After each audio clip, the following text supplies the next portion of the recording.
3D geometry का discussion हम लोग कंटिन्यू करते हैं। तो आज के वीडियो में पहले हम जो पिछले वीडियो में जो एक्सरसाइज प्रॉब्लम दिया था उसको सॉल्व करेंगे। फिर हम लोग देखेंगे बहुत ब्रीफली कि इक्वेशन ऑफ प्लेन कैसे लिखा जाता है, और फिर उसके बेसिस पे जो 2019 पे क्वेश्चंस आए थे जेई मेंस में, वो सारे क्वेश्चंस हम लोग सॉल्व करेंगे। और वीडियो के एंड में आपको फिर से एक्सरसाइज प्रॉब्लम मिलेगा। तो ये सारे वीडियोस मैं मेनली उन लोगों के लिए बना रहा हूँ जो कि अप्रैल में जेई मेंस का एग्ज़ाम देंगे या फिर 2021 में, जिनका आज या कल में जेई मेंस का एग्ज़ाम है। तो फिर वो लोग ये वीडियो देखना स्किप भी कर सकते हैं, क्योंकि अभी तक जितना आपका तैयारी है उस पर फोकस कीजिए और दिमाग को शांत करके अच्छे से एग्ज़ाम दीजिए। चलो तो स्टार्ट करते हैं। पहले हम लोग देखते हैं कि जो एक्सरसाइज प्रॉब्लम था उसका सोल्यूशन क्या है। तो इसमें क्या कह रहा है, दी distance of the point having position vector this minus I cap plus 2j cap plus 6k cap. तो जैसे ही पोजीशन वेक्टर आ गया, मतलब कि हम लोग को उसका कोऑर्डिनेट पता है उस पॉइंट का, तो उस पॉइंट का कोऑर्डिनेट हम लोग लिख सकते हैं -1 2 6, है ना, -1 2 6। From the straight line passing through the point 2 3 -4। तो एक स्ट्रेट लाइन है हमारे पास जो कि ये पॉइंट से पास कर रहा है 2 3 -4, और फिर and parallel to the vector 6i cap plus 3j cap minus 4k cap. तो जैसे ही पैरेलल बोल दिया, मतलब क्या कि आपको डायरेक्शन रेशियोज मिल गए हैं ये लाइन का, है ना। डायरेक्शन रेशियोज क्या होंगे, 6 3 -4, 6 3 -4। तो अब मुझे इतना चीज़ पता चल गया, ठीक है। लाइन का इक्वेशन दिया गया है और ये पॉइंट दिया गया है, और फिर ये परपेंडिकुलर डिस्टेंस हमें निकालना है। तो बहुत आसान है, हम लोग को बस ये फुट ऑफ द परपेंडिकुलर निकालना है। ये हम लोगों ने पिछले वीडियो में देखा था। तो हम लोग क्या कर सकते हैं कि ये जो लाइन का इक्वेशन है, पहले कोई भी एक जनरल पॉइंट लिखते हैं, है ना, इस फॉर्म में कि ये जो इक्वेशन है हमारा x-x1/a is equal to y-y1/b is equal to z-z1/c, है ना, this is equal to lambda. तो इसमें हम लोग क्या कर सकते हैं कि कोई भी एक जनरल पॉइंट का लिख सकते हैं कि 6 लैम्डा प्लस, यहाँ से आ जाएगा x आपका 6 लैम्डा प्लस 2, y आ जाएगा 3 लैम्डा प्लस 3, और z आ जाएगा -4 लैम्डा -4। ठीक है। अब हम लोग कह रहे हैं कि ये जो है हमारा m पॉइंट है, ये वाला पॉइंट। तो ये अगर ये पॉइंट है तो ये pm परपेंडिकुलर है लाइन का। तो pm का जो भी डायरेक्शन रेशियो आएगा वो, और फिर इसका जो डायरेक्शन रेशियो आएगा उसका अगर हम लोग a1 a2 plus b1 b2 plus c1 c2 equal to 0 करेंगे तो फिर वहाँ से लैम्डा आ जाएगा। तो ये pm का डायरेक्शन रेशियो कैसे निकाल सकते हैं हम लोग कि इसका जो भी कोऑर्डिनेट्स हैं वो माइनस ये, है ना, 6 लैम्डा प्लस 2 माइनस ऑफ -1, तो 6 लैम्डा प्लस 3, फिर 3 लैम्डा प्लस 3 -2, तो 3 लैम्डा प्लस 1, -4 लैम्डा -4 -6, तो -4 लैम्डा -10। जिनको ये सब चीज़ समझ में नहीं आ रहा है तो वो पहले के जो 3 वीडियोज़ आ चुके हैं 3D पे, वो एक बार देख लो। तो इसका डायरेक्शन रेशियो हमें मिल गया ये, और इस लाइन का डायरेक्शन रेशियो हमें पता है। तो अगर दोनों परपेंडिकुलर है तो क्या होना चाहिए, a1 a2 plus b1 b2 plus c1 c2 should be equal to 0। तो 6 टाइम्स 6 लैम्डा प्लस 3 प्लस फिर 3 टाइम्स 3 लैम्डा प्लस 1, फिर -4 times -4 lambda -10, this should be equal to 0। तो यहाँ से इवेल्युएट करोगे तो हमारा लैम्डा आ जाएगा -1। ठीक है। अब जैसे ही लैम्डा आ गया मतलब ये m का कोऑर्डिनेट मिल गया, यहाँ पर हम लोग -1 डाल सकते हैं। तो -6 प्लस 2 -4, फिर -3 प्लस 3 0, और फिर ये 4 -4 0, तो -4 0 0। तो ये पॉइंट का जो कोऑर्डिनेट है वो हो गया -4 0 0। तो जैसे ये पॉइंट का कोऑर्डिनेट आ गया, इसका पता है, तो डिस्टेंस क्या हो जाएगा, x2 -x1 होल स्क्वायर, तो -4 प्लस 1 मतलब -3 का स्क्वायर, मतलब 3 का स्क्वायर, प्लस फिर 0 -2 का स्क्वायर, तो +2 का स्क्वायर, फिर 0 -6 का स्क्वायर, तो फिर 6 का स्क्वायर।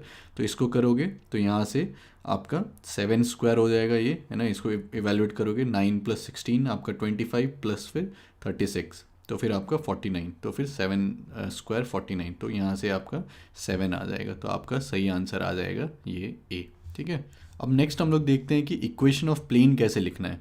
तो सबसे पहले हम लोगों को देखना है कि प्लेन यूनिकली डिटरमाइन कब होता है। तो 3 अलग अलग स्टैंडर्ड कंडीशंस हैं। पहला हम लोग अभी देखेंगे।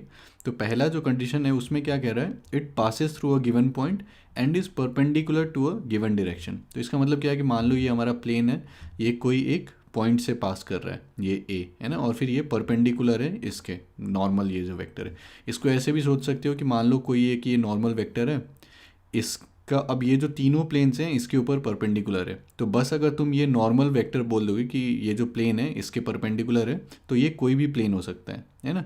अब लेकिन मैंने बोल दिया कि ये जो पॉइंट है ये भी इसके, ये प्लेन के ऊपर लाई कर रहा है, तब फिर हम लोग यूनिकली बोल सकते हैं कि हाँ ये प्लेन है हमारा, है ना। नहीं तो फिर यूनिकली नहीं बोल सकते कि कौन सा प्लेन का इक्वेशन लिखना है। तो ये पहला हो गया कि एक पॉइंट हमें पता है और फिर ये जो नॉर्मल वेक्टर है वो हमें पता है। ठीक है, ये बाकी दो कंडीशंस बाद में देखते हैं। तो पहले वेक्टर फॉर्म में देखते हैं कि ये पॉइंट पता है, मतलब क्या कि इसका पोजीशन वेक्टर हमें पता है ए वेक्टर, और फिर ये नॉर्मल वेक्टर पता है, मतलब एन वेक्टर हमें पता है। तो हम लोग क्या करेंगे, कोई भी एक जनरल पॉइंट ले लेंगे आर, है ना, पोजीशन वेक्टर इसका आर वेक्टर हम लोग लिख सकते हैं। तो इसमें अब हम लोग क्या करेंगे कि ये जो ए आर वेक्टर है ना, ए आर वेक्टर हम लोग आसानी से निकाल सकते हैं, r vector minus a vector. तो ये ऑब्वियसली इसका परपेंडिकुलर होगा, क्योंकि ये एन वेक्टर जो है आपका नॉर्मल है, मतलब प्लेन के परपेंडिकुलर। तो फिर ये और ये जो वेक्टर है परपेंडिकुलर होगा, मतलब कि दोनों का डॉट प्रोडक्ट जो होगा वो जीरो हो जाएगा। तो a r vector is perpendicular to n vector, मतलब a r vector dot n vector should be equal to zero. तो ए आर वेक्टर क्या हो जाएगा, r vector minus a vector dot फिर ये जो एन वेक्टर है that is equal to zero. तो यहीं पर भी आप लोग छोड़ सकते हो कि जैसी पोजीशन वेक्टर पता है तो r vector minus a vector dot n vector is equal to zero, या फिर इसको थोड़ा सा और सिंप्लीफाई कर सकते हो कि r vector dot n vector minus a vector dot n vector is equal to zero.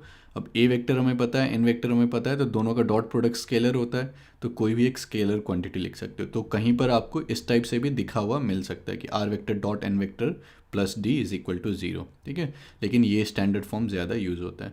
तो ये हमारा हो गया वेक्टर फॉर्म। अब सेम चीज़ को मान लो कार्टेशियन फॉर्म में लिखना है। तो कार्टेशियन फॉर्म में क्या होता है कि इंस्टेड ऑफ पोजीशन वेक्टर इस तरीके से हम लोगों को कोऑर्डिनेट्स दिया जाता है कि ये पॉइंट पास कर रहा है x1 y1 z1 से, ये जो प्लेन है वो पास कर रहा है x1 y1 z1 से, और फिर ये जो नॉर्मल वेक्टर है उसका डायरेक्शन रेशियो हमें दिया जाता है ना, a b c।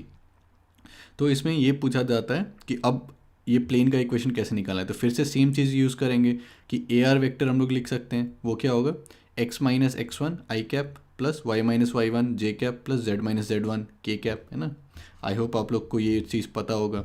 फिर एन वेक्टर, तो जैसे ही डायरेक्शन रेशियो हमें पता चल जाता है कि ए बी सी है, तो इस डायरेक्शन में हम लोग कोई भी वेक्टर कैसे लिख सकते हैं कि a i cap plus b j cap plus c k cap, है ना। तो अब जैसे ही ए आर वेक्टर पता चल गया, एन वेक्टर पता चल गया, तो फिर से दोनों का डॉट प्रोडक्ट हमारा जीरो। तो डॉट प्रोडक्ट क्या हो जाएगा, a times x minus x one plus b times y minus y one plus c times z minus z one, this should be equal to zero. तो मोस्टली हम लोग इसी को यूज़ करेंगे, a times x minus x one plus b times y minus y one plus c times z minus z one. लेकिन इसको अगर simplify करोगे तो ए एक्स आ जाएगा, बी वाई आ जाएगा, सी जेड आ जाएगा, और फिर minus a x one minus b y one minus c z one. तो ए पता है, एक्स वन पता है, b y one c z one, तो उसको सारे को एक कांस्टेंट लिख सकते हैं। तो ये भी स्टैंडर्ड फॉर्म है जो कि आपको दिख सकता है बहुत सारा जगह, a x plus b y plus c z plus d is equal to zero. तो इसमें हम लोग को सोचना क्या है कि प्लेन के बारे में अगर हमें एक पॉइंट पता है ना, इससे पास कर रहा है x one y one z one, और जो नॉर्मल है उसका हमें डायरेक्शन रेशियोज पता है ए बी सी, तो हम लोग सीधा उसका इक्वेशन लिख सकते हैं ना, a times x minus x one b times y minus y one plus c times z minus z one is equal to zero. और अगर इस टाइप से हमें इक्वेशन दिया गया है प्लेन का, तो हमें क्या समझना है कि जो नॉर्मल है हमारा उसका डायरेक्शन रेशियो क्या है, ए बी सी, है ना। तो यहाँ से यहाँ आना आपको आना चाहिए, और फिर यहाँ से वापस यहाँ जाना ये भी आपको आना चाहिए ना, कैसे इंटरप्रेट करना है ये सारी चीज़ों को। अब इसके ऊपर थोड़ा सा और क्वेश्चंस देखते हैं तो फिर और ज़्यादा क्लियर होगा। तो जब भी हम लोग क्वेश्चन सॉल्व करते हैं तो मेरा आप लोगों से रिक्वेस्ट रहेगा कि वीडियो को पॉज करके एक बार खुद से ट्राई कर लीजिए, फिर हम लोग साथ में सॉल्व करते हैं, ठीक है। आई होप आप लोगों ने ट्राई किया है। तो इसमें क्या कह रहा है, the equation of the line passing through -4,3,1, ठीक है। तो हमेशा ये अच्छा रहता है कि आप लोग उसको ड्रॉ कर लो, है ना, जो चीज़ यहाँ पर बोला जा रहा है, और जितना इन्फॉर्मेशन दिया गया है उसको लिखते जाओ। तो यहाँ पर क्या कह रहा है, the equation of the line passing through -4,3,1। तो एक ये लाइन के बारे में बात हो रहा है जो कि ये पॉइंट से पास कर रहा है -4,3,1। This is parallel to the plane, ठीक है, ये हमारा प्लेन है, और प्लेन का इक्वेशन दिया गया है x plus two y minus z minus five is equal to zero, x plus two y minus z minus five is equal to zero. तो यहाँ से हमें क्या समझना है कि ये प्लेन का जो नॉर्मल होगा उसका डायरेक्शन रेशियो क्या होगा, 1 2 -1, है ना, 1 2 -1। तो ये जो नॉर्मल है इसका डायरेक्शन रेशियो हमें पता है 1 2 -1। अब इसमें क्या कहा जा रहा है कि ये जो लाइन है पैरेलल है प्लेन के। तो ये लाइन अगर प्लेन के पैरेलल होगा मतलब क्या कि इसका जो नॉर्मल होगा वो इसके ऊपर परपेंडिकुलर होगा। क्यों? क्योंकि ये जो नॉर्मल है प्लेन के ऊपर परपेंडिकुलर है, और ये प्लेन और ये आपका लाइन पैरेलल है, तो अगर ये 90 डिग्री है तो ये भी 90 डिग्री होना चाहिए, ठीक है। तो ये इन्फॉर्मेशन हमें मिल गया। अब नेक्स्ट इसमें क्या कह रहा है, एंड इंटरसेक्टिंग द लाइन, ठीक है, और एक लाइन का इक्वेशन दे दिया गया है। ये मान लो कि ये और एक लाइन है हमारे पास और इसका इक्वेशन दे दिया गया है x+1/-3 is equal to y-3/2 is equal to z-2/-1। और इसमें कह रहा है कि ये कहीं पर तो इंटरसेक्ट कर रहा है, यहाँ पर इंटरसेक्ट कर रहा है। ठीक है, तो फिर हमें ये जो लाइन का इक्वेशन है वो हमें चाहिए। ठीक है, तो हम लोग इसमें सोच क्या सकते हैं कि ये लाइन हमें दिया गया है ना, ये लाइन दिया गया है और बोला जा रहा है कि इसके साथ इंटरसेक्ट कर रहा है। तो मान लो कि हम लोग कोई भी जनरल पॉइंट ले लेते हैं इसके ऊपर। ठीक है, मतलब कि इसको लैम्डा से अगर इक्वेट कर देंगे तो कोई भी जनरल पॉइंट आ जाएगा, है ना। एक्स हमारा क्या होगा -3 लैम्डा -1, वाई हो जाएगा 2 लैम्डा +3 और फिर -λ +2। तो ये कोई भी जनरल पॉइंट है। तो मान लो कि ये हम इंटरसेक्टिंग पॉइंट ले रहे हैं पी। ठीक है, तो अब जैसे ये पी का कोऑर्डिनेट हमें यहाँ पर लैम्डा के टर्म्स में मिल गया, तो हम लोग क्या कर सकते हैं, ये जो लाइन है इसका डायरेक्शन रेशियो निकाल सकते हैं, है ना। ये पॉइंट हमें पता है, ये पॉइंट हमें पता है, तो डायरेक्शन रेशियो क्या होगा, x2 - x1, y2 - y1, z2 - z1। तो ये पी ए का हम लोग को डायरेक्शन रेशियो मिल जाएगा। तो क्या मिलेगा कि इसका कोऑर्डिनेट और इसका कोऑर्डिनेट को सबट्रैक्ट कर देंगे, तो -3 लैम्डा -1 -4, है ना। और फिर 2 लैम्डा +3 -3 -λ +2 -1। तो यहाँ से आ जाएगा -3 लैम्डा +3 2 लैम्डा -λ +1। तो ये क्या हो गया कि ये पी ए का डायरेक्शन रेशियो मिल गया। और ये नॉर्मल का डायरेक्शन रेशियो तो हमें पता है 1 2 -1। तो फिर दोनों अगर परपेंडिकुलर हैं तो दोनों का अगर हम लोग ये करते हैं a1 a2 + b1 b2 + c1 c2 is equal to 0, तो फिर वहाँ से हम लोग लैम्डा निकाल सकते हैं। तो वही करते हैं, 1 times -3 lambda +3 plus 2 times 2 lambda, फिर -1 times -λ +1, this is equal to 0। तो 2 lambda +2 is equal to 0, lambda is equal to -1।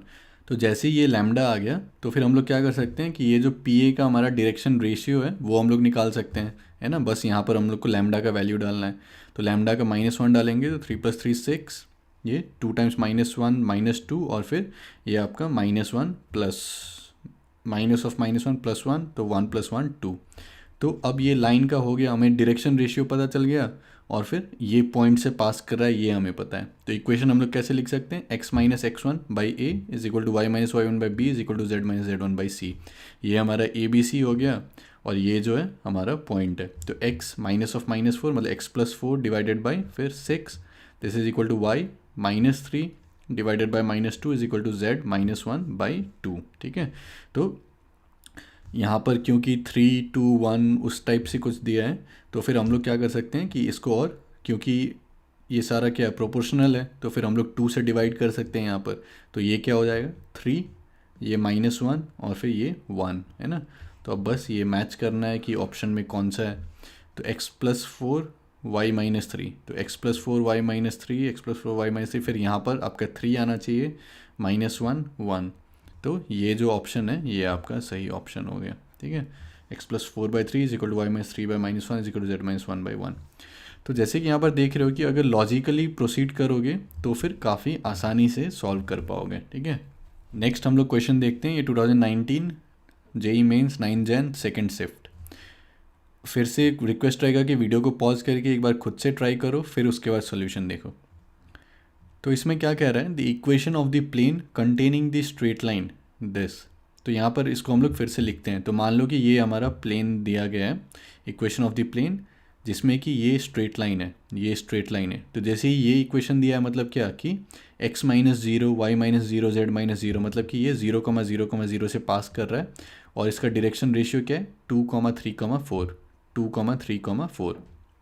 ठीक है, तो इसका डायरेक्शन रेशियो हमें पता चल गया L3 का। ठीक है, अब इसमें क्या कह रहा है, and perpendicular to the plane. तो ये जो हमारा प्लेन है ये दूसरा एक कोई प्लेन है उसके परपेंडिकुलर है, और ये दूसरे प्लेन के बारे में क्या कह रहा है कि ये straight lines, 2 straight lines consist करता है।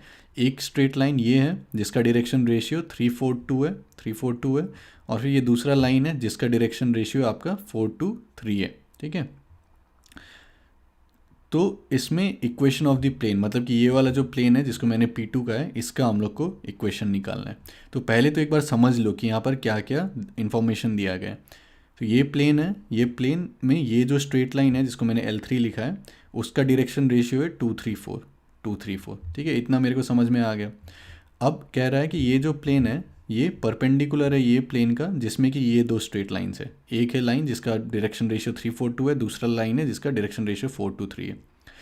तो अब मुझे क्या सोचना है, मुझे ये प्लेन का इक्वेशन चाहिए, मतलब कि यहाँ पर जो भी नॉर्मल होगा अगर इसका डायरेक्शन रेशियो मिल जाता है तब तो मुझे पता है कि ये पॉइंट से पास कर रहा है, डायरेक्शन रेशियो आ जाएगा तो a times x minus x1 plus b times y minus y1 plus c times z minus z1 करके हम लोग निकाल सकते हैं।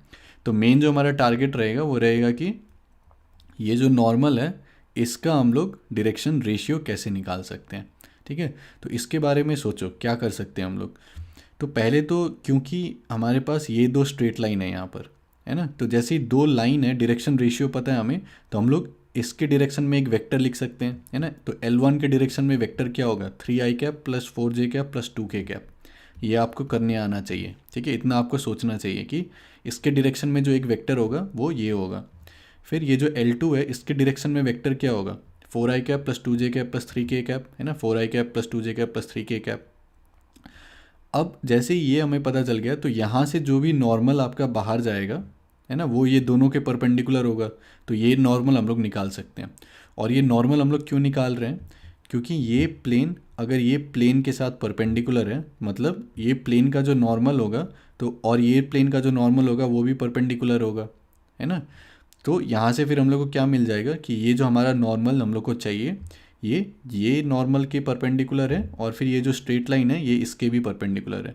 तो फिर से हमारे पास दो परपेंडिकुलर आ जाएंगे, क्रॉस प्रोडक्ट ले लेंगे।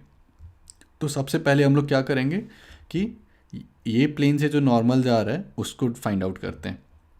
तो नॉर्मल कैसे निकालते हैं हम लोग कि दो वेक्टर्स आपको पता है और आपको नॉर्मल चाहिए, मतलब कि ये जो नॉर्मल है ये दोनों के परपेंडिकुलर होना चाहिए, है ना। तो दोनों के परपेंडिकुलर मतलब क्या कि दोनों का आपको क्रॉस प्रोडक्ट लेना है ना। तो क्रॉस प्रोडक्ट लोगे तो आपको ये n1 वेक्टर मिल जाएगा। तो n1 वेक्टर के लिए क्रॉस प्रोडक्ट मतलब i j k फिर 3 4 2 और फिर 4 2 3, है ना। तो इसको अगर सॉल्व करोगे डिटर्मिनेंट को तो i कैप टाइम्स 12 माइनस 4 3 जा 12 माइनस 4 आपका 8, फिर माइनस जे कैप टाइम्स 9 माइनस 8 आपका माइनस जे कैप हो जाएगा, फिर माइनस यहाँ से 10 के कैप आ जाएगा। ठीक है, तो आई होप आप लोग को ये चीज़ समझ में आ गया होगा कि ये L1 है, डायरेक्शन रेशियो में पता है तो L1 के डायरेक्शन में एक वेक्टर लिख दिया। L2 है, डायरेक्शन रेशियो पता है तो L2 के डायरेक्शन में एक वेक्टर लिख दिया। इसका जो नॉर्मल है वो इस पर भी परपेंडिकुलर होना चाहिए, इस पर भी परपेंडिकुलर होना चाहिए, तो दोनों का हम लोगों ने क्रॉस प्रोडक्ट ले लिया। तो जैसे ही क्रॉस प्रोडक्ट लिया तो हमें ये नॉर्मल का वेक्टर मिल गया, है ना, नॉर्मल के डायरेक्शन में वेक्टर मिल गया। तो अब जैसे हमें ये n1 पता चल गया, ठीक है, अब ये L3 के डायरेक्शन में हम लोग वेक्टर लिख सकते हैं। हमें यहाँ पर क्या है, डायरेक्शन रेशियोज पता है 2 3 4, तो इसके डायरेक्शन में वेक्टर क्या होगा 2i cap plus 3j cap plus 4k cap, है ना। तो अब ये जो हमारा नॉर्मल है रिक्वायर्ड नॉर्मल, तो ये क्या है, ये इस वेक्टर के परपेंडिकुलर है ना, L3 के डायरेक्शन में जो भी वेक्टर है उसके परपेंडिकुलर है, और फिर ये जो नॉर्मल आ रहा है इस प्लेन से उसके भी परपेंडिकुलर है। तो इसका परपेंडिकुलर और फिर इसका परपेंडिकुलर मतलब क्या कि ये दोनों का हम लोग को फिर से आपका क्रॉस प्रोडक्ट लेना पड़ेगा, है ना। तो क्रॉस प्रोडक्ट कैसे लेंगे कि आई कैप जे कैप के कैप और फिर 8 माइनस 1 माइनस 10 फिर 2 3 4, ठीक है। तो इसको अगर सॉल्व करोगे तो फिर से यहाँ पे -4 और फिर ये +30 तो 26 आई कैप, फिर यहाँ से अगर लोगे तो 26 आई कैप -52 जे कैप प्लस 26 के कैप, ठीक है। तो अब ये प्रॉब्लम सॉल्व हो गया। तो अब हमें क्या हो गया कि हमारा जो नॉर्मल है उसका डायरेक्शन रेशियोज हमें मिल गया, है ना, 26 -52 26 26 -52 26।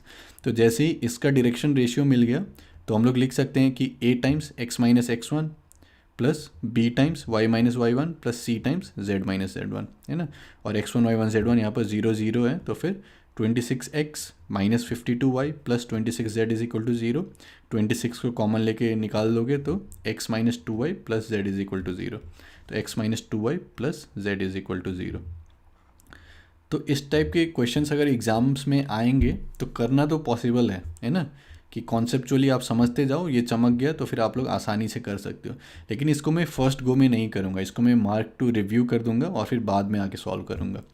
लेकिन एक बार समझ लो, काफ़ी सिंपल कॉन्सेप्ट है कि आपको बस क्या करना है, यहाँ पर ये जो प्लेन्स है इसका जो नॉर्मल आएगा उसके ऊपर आपका नॉर्मल परपेंडिकुलर होगा, ठीक है, और ये जो प्लेन में पहले से जो लाइन है उसके ऊपर भी परपेंडिकुलर होगा।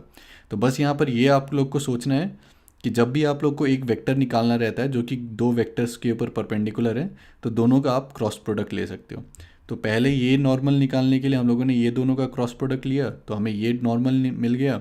और फिर हमें एक ऐसा वेक्टर चाहिए जो कि ये नॉर्मल और ये वेक्टर पर परपेंडिकुलर है, तो फिर ये दोनों का हम लोगों ने क्रॉस प्रोडक्ट ले लिया। तो हमें ये जो नॉर्मल है इसका हम लोग को वेक्टर मिल गया, है ना। और फिर जैसे ये नॉर्मल का वेक्टर मिल गया, मतलब कि डायरेक्शन रेशियोज मिल गए, और फिर वहाँ से हम लोग प्लेन का इक्वेशन लिख सकते हैं। तो बहुत अच्छा क्वेश्चन है, इसको अच्छे से समझ लो तो फिर काफ़ी 3D का कॉन्सेप्ट जो है वो क्लियर हो जाएगा। और 3D चैप्टर का खासियत यही है कि अगर आपका कॉन्सेप्ट क्लियर है तो फिर आप लोग कर सकते हो सॉल्व कोई भी क्वेश्चन। एडवांस्ड के भी क्वेश्चन करोगे तो वो भी सॉल्व हो जाएंगे, लेकिन कहीं कहीं पर थोड़ा ज़्यादा सोचना पड़ सकता है, थोड़ा लेंदी हो सकता है। तो मैं क्या करूँगा कि पहली बार जब मैं अटैम्प्ट कर रहा हूँ तो मार्क फॉर रिव्यू कर दूंगा, और फिर बाद में आके ये सारे क्वेश्चंस को अटैम्प्ट करूँगा, ठीक। और एक क्वेश्चन देखते हैं, ये 2019 10th Jan first shift. Again फिर से आप लोग वीडियो को पॉज करके एक बार खुद से सॉल्व कीजिए, फिर सोल्यूशन हम लोग साथ में देखते हैं। तो इसमें क्या कह रहा है, the plane passing through the point 4 -1 2, ठीक है। तो प्लेन बनाते जाते हैं कि ये प्लेन है, ये इस पॉइंट से पास कर रहा है 4 -1 2, और फिर ये जो प्लेन है वो पैरेलल है to the lines this and this. तो ये एक लाइन है जिसका डायरेक्शन रेशियो 3 -1 2 है, 3 -1 2 है, और फिर ये दूसरा लाइन है जिसका डायरेक्शन रेशियो 1 2 3 है।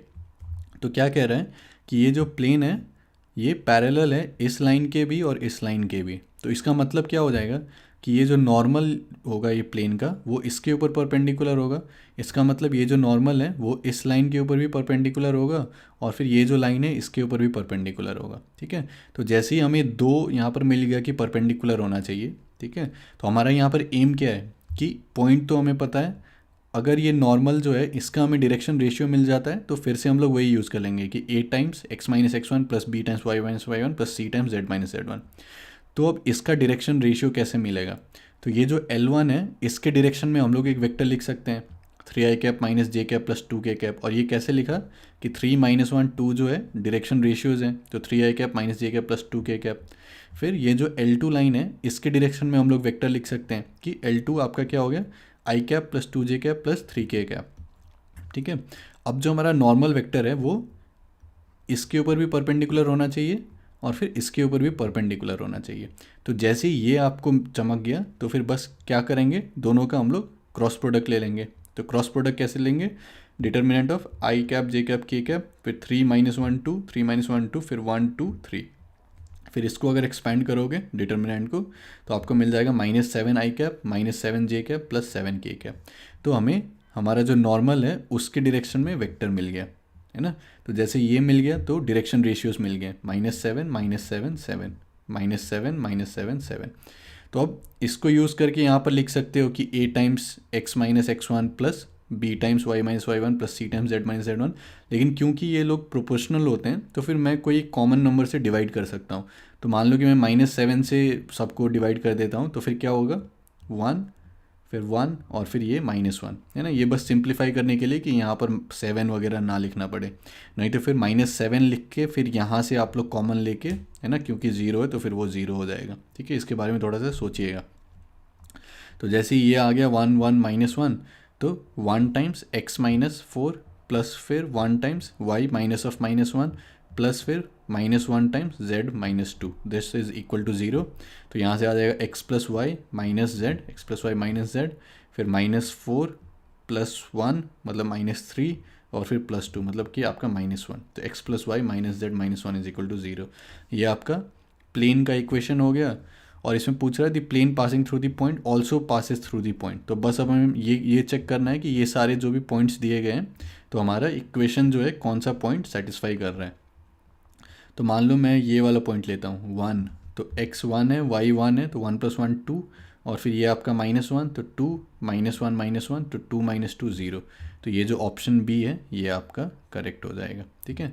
बाकी आप लोग डाल के चेक कर सकते हो, जैसे -1 डाला तो -1 -3 हो जाएगा, और फिर यहाँ पे तो फिर ये तो सेटिस्फाई नहीं कर रहा है, ठीक है। तो ये जो ऑप्शन बी है वो सही है। फिर बाकी भी आप डाल के चेक कर सकते हो, कोई सेटिस्फाई नहीं करेगा, ठीक है। तो फिर से कॉन्सेप्ट बस हर जगह वही लग रहा है कि एक पॉइंट दिया गया है, ये नॉर्मल है, नॉर्मल का हम लोग को डायरेक्शन रेशियो चाहिए, और फिर कोई भी दो वेक्टर्स हमें पता चल जाते हैं जिसके कि परपेंडिकुलर हमारा ये नॉर्मल है ना। तो जैसे ही पता चल जाता है कि ये दोनों के परपेंडिकुलर है हमारा नॉर्मल, तो फिर हम लोग क्रॉस प्रोडक्ट ले लेते हैं ये दोनों वेक्टर्स के, ठीक है। और फिर जैसे ही क्रॉस प्रोडक्ट ले लिया तो हमें अपना डायरेक्शन रेशियोज पता चल गया, डायरेक्शन रेशियो पता चल गया, तो फिर हम लोग आराम से अपना इक्वेशन लिख सकते हैं, ठीक है। तो ये करने आना चाहिए कि डायरेक्शन रेशियो अगर पता है तो वेक्टर लिख सकते हो उस डायरेक्शन में, फिर डायरेक्शन रेशियो, फिर से यहाँ पर वेक्टर, फिर यहाँ पर ये ऑब्जर्व करना है कि ये जो होगा इसके भी परपेंडिकुलर इसके भी परपेंडिकुलर, तो दोनों का हम लोग को बस क्रॉस प्रोडक्ट लेना है, ठीक है।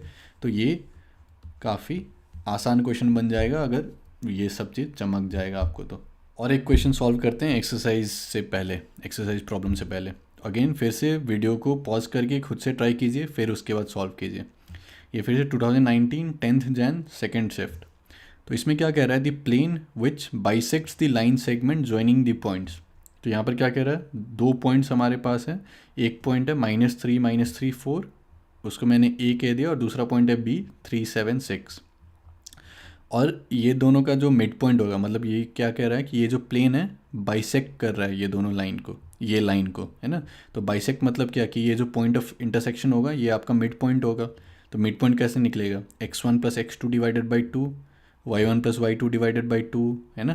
तो 3 - 3 0, तो 0/2 0, 7 - 3 4/2 2, 6 + 4 10/2 5। तो ये m का कोऑर्डिनेट पता चल गया।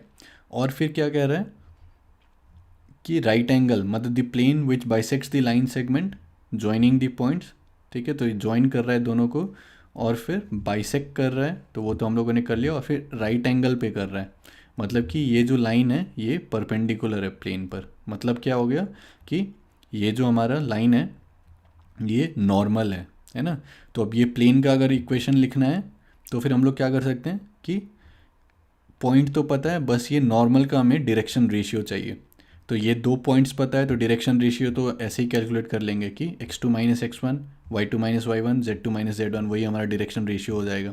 तो अगर मैं इसको n वेक्टर लिखता हूँ नॉर्मल वेक्टर, तो इसका डायरेक्शन रेशियो क्या हो जाएगा, 3 - -3 मतलब 6, 7 -3 तो 10, 6 - 4 आपका 2, है ना।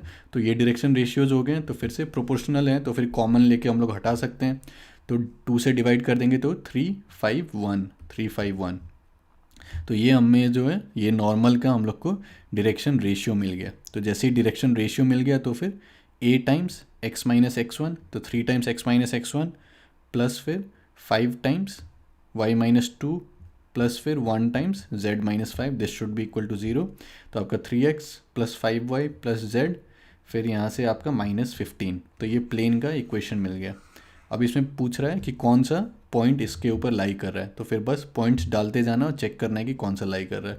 तो मान लो मैं ये लेता हूँ, तो 3 4 12 प्लस आपका 5 17 हो जाएगा, और फिर -2 -15 तो -17, तो 17 - 17 इज इक्वल टू 0।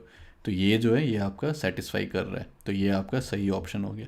बाकी चेक कर सकते हो, ये 12 हो जाएगा, ये -5 तो 7 + 7 14 - 15, तो ये बाकी पॉइंट्स जो है वो सेटिस्फाई नहीं करेंगे, तो ये आपका सही ऑप्शन हो गया, ठीक है। तो इसी तरीके से आपको समझना है, यही 2-4 कॉन्सेप्ट्स हैं, इसी को यूज़ करके जो है इसमें पूछे जाते हैं क्वेश्चंस। तो आप लोग को फाइनल ये एक्सरसाइज प्रॉब्लम, ठीक है, इसको देखिएगा। कह रहा है if the point 2 alpha beta lies on the plane which passes through the points, मतलब दो पॉइंट्स आपको दिए गए हैं और फिर कहा जा रहा है कि it is perpendicular to the plane this, तो फिर क्या होगा, ठीक है। इसके बारे में सोचिएगा, हम लोगों ने जितना कॉन्सेप्ट डिस्कस किया है उसी से ये सॉल्व होगा, ठीक है। तो प्लीज़ ये चैप्टर को अच्छे से कर लीजिए, जो लोग भी अप्रैल के लिए तैयारी कर रहे हैं या फिर जो लोग 2021 के लिए तैयारी कर रहे हैं, क्योंकि कॉन्सेप्ट्स एक बार अगर क्लियर है ये चैप्टर का तो फिर क्वेश्चंस आप लोगों से सॉल्व हो जाएंगे। थोड़ा सा लेंदी होता है लेकिन क्वेश्चन सॉल्व ज़रूर हो जाएंगे। तो जब भी एग्ज़ाम में अगर क्वेश्चंस मिले और आपको लगा कि थोड़ा सा लेंदी है तो उसको थोड़ा सा मार्क पर रिव्यू कर लो, पहले जो बहुत जल्दी जल्दी हो रहे हैं उनको कर लो और फिर बाद में आके इनको ये सारे क्वेश्चंस को कर लो, ठीक है। और अगर किसी को भी कुछ डाउट्स होता है तो कमेंट्स में लिखिएगा, और इसको सॉल्व करके जो भी आंसर आता है वो भी कमेंट्स में लिखिएगा। और फीडबैक देते रहिए कमेंट्स में, आपको लेक्चर कैसा लग रहा है, क्या इम्प्रूवमेंट हो सकता है, और फिर दोस्तों के साथ शेयर कीजिए। वीडियो अच्छा लगे तो लाइक कर दीजिए, और अपने दोस्तों को भी कहिए चैनल को सब्सक्राइब करने, और फिर अच्छे से पढ़ाई करिए, अच्छे से तैयारी करिए, और मिलते हैं फिर अगले वीडियो में।